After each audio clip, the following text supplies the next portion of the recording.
At a Ways and Means Committee meeting, one person asked what I thought was a very thoughtful question, and that was, well, why not send them to Tulane?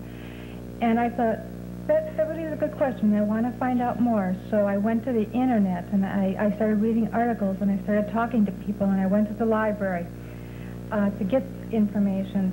And one of the things that I found that struck me was a series of articles that was written by a woman named Debra Blum. She has written a series of articles as a journalist, not taking one position or the other.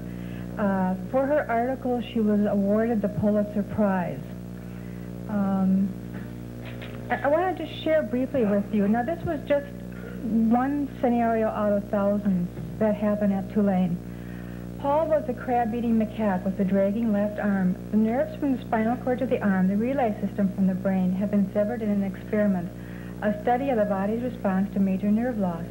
Paul had been a chunky monkey once, weighing almost 20 pounds, but when he died in 1989, he was down to a little over 7 pounds. This is how he died. First, he began to chew apart his nerve-dead arm. Isolated macaques do mutilate themselves, and Paul lived alone. He was too crippled and too defenseless to be housed with another animal. The chewing could go on. In an arm without feeling, there would be no pain to stop it. On February 16th, he attacked the arm as if it were a snake. Suddenly came to coil around him. His teeth cracked the bones in his hand. His arm looked like it had been through a meat grinder, said Marion Rattieri, a veterinarian at the Tulane Regional Primate Research Center where Paul was housed. The vets decided to amputate it mid-arm, severing near the elbow. They were reluctant to take off the whole arm, which required breaking apart the shoulder socket.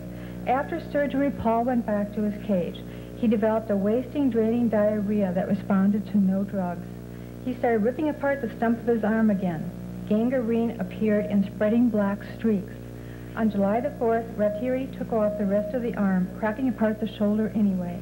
Paul kept losing weight. They tried force-feeding him with tubes into his stomach, but he continued to wither. He lost the strength to stand. He died down on the floor of his cage, head tucked against his remaining arm on August 26th.